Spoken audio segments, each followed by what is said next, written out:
고생할 때 주가 위로해 주시겠네. 주를 의지하며 순종하는 자를 주가 안위해 주시리라. 의지하고 순종하는 길은 예수 안에 즐겁고 복된 길이로다.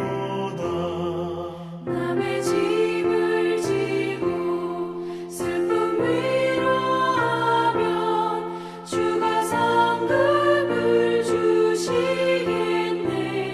주를 의지하며 순종하는 자를 항상 복 내려 주시리라. 의지하고 순종하는 길은 예수 안에 즐겁고 복된 길이로다.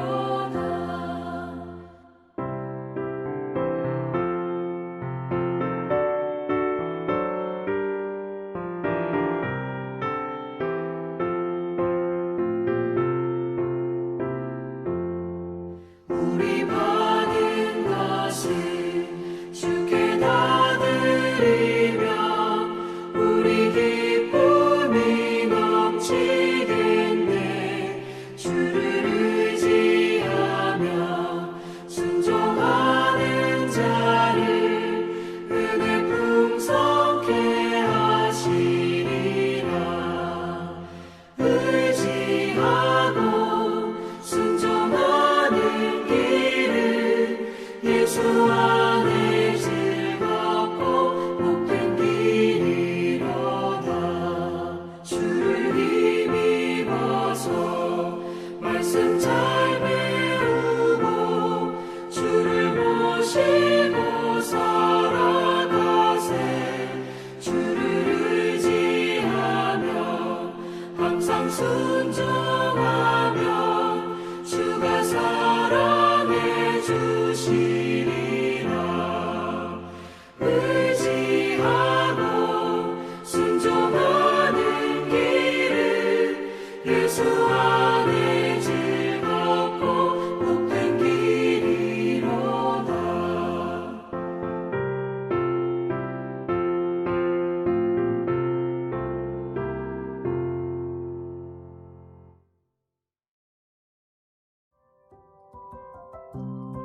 (3월 23일) 오늘의 말씀은 마가복음 14장 12절에서 21절입니다.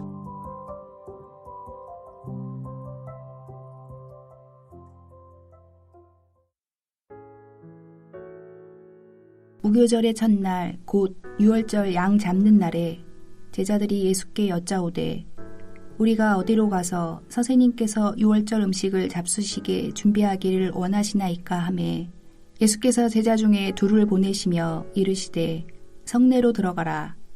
그리하면 물 한 동이를 가지고 가는 사람을 만나리니 그를 따라가서 어디든지 그가 들어가는 그 집 주인에게 이르되 선생님의 말씀이 내가 내 제자들과 함께 유월절 음식을 먹을 나의 객실이 어디 있느냐 하시더라 하라. 그리하면 자리를 펴고 준비한 큰 다락방을 보이리니 거기서 우리를 위하여 준비하라 하시니 제자들이 나가 성내로 들어가서 예수께서 하시던 말씀대로 만나 유월절 음식을 준비하니라. 저물매 그 12를 데리시고 가서 다 앉아 먹을 때에 예수께서 이르시되 내가 진실로 너희에게 이르노니 너희 중에 한 사람 곧 나와 함께 먹는 자가 나를 팔리라 하신대. 그들이 근심하며 하나씩 하나씩 나는 아니지요 하고 말하기 시작하니 그들에게 이르시되 12 중에 하나 곧 나와 함께 그릇에 손을 넣는 자니라. 인자는 자기에 대하여 기록된 대로 가거니와 인자를 파는 그 사람에게는 화가 있으리로다. 그 사람은 차라리 나지 아니하였더라면 자기에게 좋을 뻔하였느니라 하시니라. 반갑습니다. 3월의 네 번째 토요일입니다. 아직 조금은 쌀쌀하긴 하지만 봄이 오고 있다는 것을 느끼게 됩니다. 이번 한 주도 대단히 수고 많으셨고 오늘도 하나님의 말씀 앞에 나아오신 여러분을 환영하고 축복합니다. 마가복음은 총 16장으로 이루어져 있는데 예수님의 마지막 생애 한 주간에 일어난 일들에 대한 기록이 6장이나 됩니다. 비율로 따지면 약 40% 정도인데 이는 그만큼 마가가 예수님의 마지막 한 주간을 아주 중요하게 다루고 있다는 것을 우리에게 말해줍니다. 예수님의 마지막 한 주간은 어떤 사건으로 시작됩니까? 11장에 기록된 예루살렘 입성 사건으로 시작됩니다. 예수님은 일반 세상 나라의 왕들과는 달리 위풍당당한 군마나 백마가 아니라 아주 어린 나귀 새끼를 타고 예루살렘으로 입성하셨습니다. 예수님이 예루살렘에 와서 가장 먼저 가신 곳이 어디였습니까? 바로 성전이었습니다. 이것이 3월 13일에 묵상한 마가복음 11장 1절부터 11절까지의 내용입니다. 우리 묵상 스케줄로 보면 3월 13일부터 오늘까지 우리가 꽤 오랫동안 묵상했지만 실제 경과된 날수는 조금 다릅니다. 요일별로 예수님의 마지막 생애 한 주간에 일어난 일들을 요일별로 한번 정리해 본다면 예수님이 주일날 나귀 새끼를 타고 예루살렘에 입성하셨고 백성들은 종려나무 가지를 흔들면서 예수님을 환영했습니다. 그래서 우리는 이를 기념해 종려주일이라고 부르고 내일이 바로 종려주일입니다. 월요일에 예수님은 다시 성전에 들어가셔서 장사하는 자들을 내쫓으시고 환전하는 자들의 상을 뒤엎으셨습니다. 우리는 이를 성전 청결 사건 또는 성전 정화 사건이라고 부릅니다. 성전에서 일어난 이 소동으로 인해서 성전의 관리와 감독의 권한을 갖고 있던 종교 지도자들은 매우 불쾌해하고 화가 났습니다.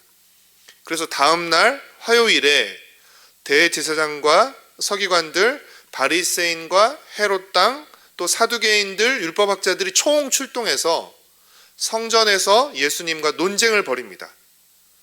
예수님은 이 여러 논쟁에서 승리하신 후 성전을 나가 감람산으로 가셔서 성전을 마주보고 성전 파괴와 세상 종말에 대해서 말씀하십니다. 여기까지가 11장 27절부터 13장 27절까지의 내용인데 우리는 이 내용을 6일 동안 묵상했지만 사실 화요일 하루에 있었던 일들입니다. 논쟁에서 패한 종교 지도자들은 예수님을 죽일 흉계를 꾸몄고 가룟 유다가 예수님을 배반하고 이들에게 협조하기로 합니다. 이것이 어제 수요일에 일어난 예수님의 마지막 한 주간의 중 수요일에 일어난 그리고 우리의 묵상 본문으로는 어제 묵상 본문의 내용입니다. 그리고 오늘 본문이 목요일에 있었던 일입니다. 14장 12절은 무교절의 첫날 곧 유월절 양 잡는 날이라고 표현하는데 무교절과 유월절은 연결되는 절기로서 무교절의 첫날이 유월절입니다. 최초의 유월절에는 각 가정이 양을 동시에 잡았지만 예수님 당시에는 성전에서 양을 잡아야 했기에 실제적으로는 유월절 하루 전부터 양을 잡기 시작했습니다.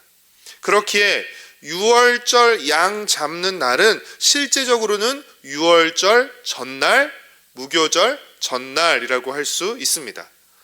일반적으로 유월절 저녁에는 유월절 양을 잡고 가족들이 함께 유월절 식사를 했기에 제자들이 예수님께 유월절 식사를 어디서 하실지를 묻습니다. 그러자 예수님은 제자 둘을 보내서 유월절 식사를 할 장소를 준비하게 하셨습니다. 두 제자는 물동이를 지고 가는 사람에게 예수님의 말씀을 전했고 그는 예수님의 말씀대로 자신의 집에 큰 다락방을 내어드렸습니다. 그래서 제자들은 그 집에서 유월절 음식을 준비했습니다. 17절과 18절 말씀을 보면 저물매 그 12를 데리시고 가서 다 앉아서 먹었다라고 기록하고 있는데 예수님이 제자들을 데리고 그 집으로 가서 다 앉아서 먹었다라고 기록하고 있는데 우리와 달리 유대인들에게 하루는 일몰부터 해가 지는 순간부터 하루가 시작됐습니다. 그러니까 날이 저물었다는 것은 우리에게는 목요일이지만 유대인들에게는 금요일이 시작된 것입니다.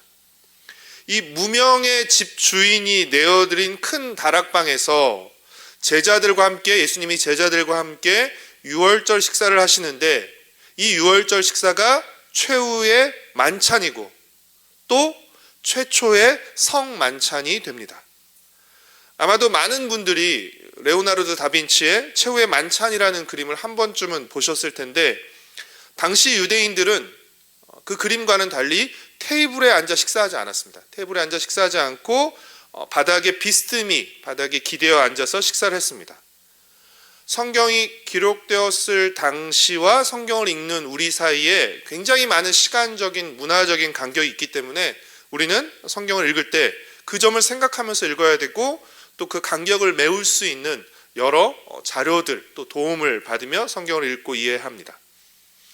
예수님은 함께 식사하는 제자 중 한 사람이 자신을 팔 것이다 라고 말씀하셨고, 이에 놀란 제자들은 나는 아니죠. 예수님, 나는 아니죠. 혹시 그 사람이 나는 아니죠? 라고 물었습니다.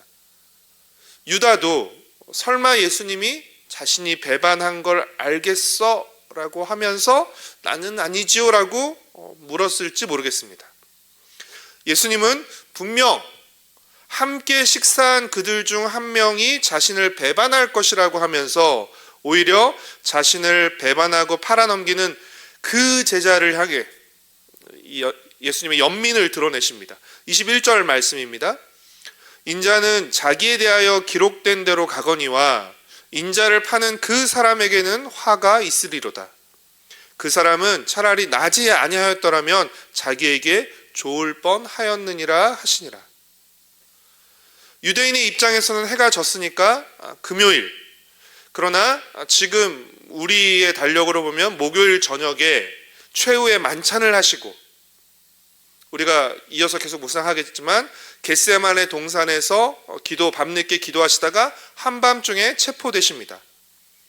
예수님은 금요일 한밤부터, 우리 시간으로 금요일 한밤부터 새벽까지 속전속결로 신문과 재판을 받으시고 십자가형을 선고받으셨습니다. 그래서 아침 9시에 십자가에 매달리시고 오후 3시에 돌아가셨습니다. 유대인들의 입장에서는 해가 지면 토요일, 곧 안식일이 시작되기 때문에 아리마대 요셉이 서둘러 예수님 자신의 무덤에 예수님의 시신을 모셨고, 그리고 안식 후 첫날 예수님이 부활하신 것입니다. 이것이 예수님의 마지막 생애 한 주간 동안 일어났던 일들입니다. 사랑하는 성도 여러분, 예수님은 예루살렘에 오시기 전부터 내가 예루살렘에 가면 어떤 일이 일어날 것인지를 잘 알고 계셨습니다. 예수님은 또 누가 자신을 배반하고 팔아넘길지를 잘 알고 계셨습니다. 이는 무엇을 의미합니까? 예수님이 모르고 갔다가 십자가를 지신 것이 아니라는 것입니다. 예수님이 피하시고자 했다면 얼마든지 예수님은 십자가를 피하실 수 있으셨다는 것을 의미합니다. 그러나 예수님은 그렇게 하지 않으셨습니다. 왜냐하면 자신이 우리를 죄에서 해방시킬 진정한 유월절 어린 양으로 오셨다는 것을 아셨기 때문입니다. 그리고 자신을 통해 우리를 죄에서 해방시키고자 하는 하나님의 계획을 아셨기 때문입니다. 예루살렘 성전이 아닌 참 성전이신 예수님을 통해서 유대인뿐 아니라 모든 이방인도 하나님께 기도하고 예배하는 하나님의 백성으로 삼기를 원하시는 하나님의 마음을 아셨기 때문입니다. 그랬기에 예수님은 십자가의 길을 피하기는커녕 그 십자가를 향해 뚜벅뚜벅 걸어 나가신 것입니다.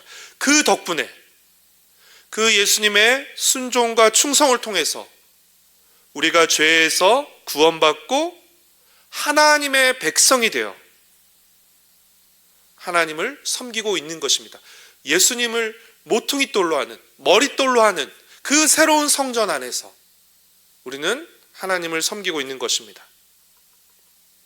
내일부터 고난주간이 시작되는데 을에 고난주간이 있고 또 부활절이 있는 것이지라고 이렇게 생각하고 흘려보내지 마시고 한 주간 주님이 어떤 마음으로 보내셨을지를 생각하면서 또 감사하면서 이 한 주간을 보내시기를 바랍니다. 예수님이 당하신 고난에 초점을 맞추기보다는 우리를 향한 예수님의 사랑에 초점을 맞추며 이 고난주간을 보내기를 원합니다.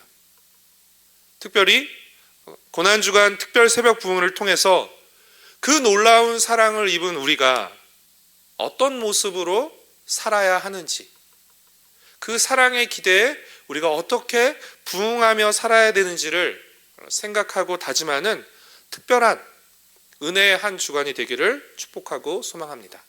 기도하겠습니다. 사랑하는 주님, 자신이 예루살렘에 올라가시면 어떤 일이 일어날 것인지를 아심에도 불구하고 또 3년 동안 가장 가까이 있던 그 제자가 자신을 배반할 것임을 아심에도 불구하고 우리를 향한 하나님의 계획과 또 하나님의 마음과 하나님의 뜻을 이루시고자 묵묵히 십자가를 향해 나아가시는, 그래서 마침내 죽기까지 순종하시고 자신의 죽으심으로 우리의 대속물이 되어주셔서 우리를 구원하시고 주님의 백성으로 삼으시는 이 놀라운 사랑과 이 놀라운 은혜의 역사를 다시금 기억합니다. 해마다 고난주간이 돌아오고 부활절이 돌아오기 때문에 을에 있는 절기와 시즌으로 생각하지 않게 하여 줍시고 예수님이 그 한 주간을 또 그 하루하루를 또 어떤 마음으로 또 어떤 자세로 사셨는지를 생각하는 시간 될 수 있게 하시고 우리가 받은 이 구원과 이 은혜가 얼마나 크고 놀라운 것인지를 다시금 되새기며 그 사랑 앞에 다시금 우리의 마음을 고백하고 또 우리의 마음을 드리는 시간 될 수 있도록 주님 은혜를 베풀어 주시옵소서. 내일 종려주일 예배로 우리가 함께 모여 예배할 때 주님, 우리의 왕으로 오신, 우리의 구원자로 오신 그 주님을 찬양하고 높이고 환영할 수 있게 하시고 우리의 삶 속에서 여전히 그 왕이신 주님을 환영하고 그 주님의 다스림을 받으며 사는 주의 백성들 되게 하여 주시옵소서.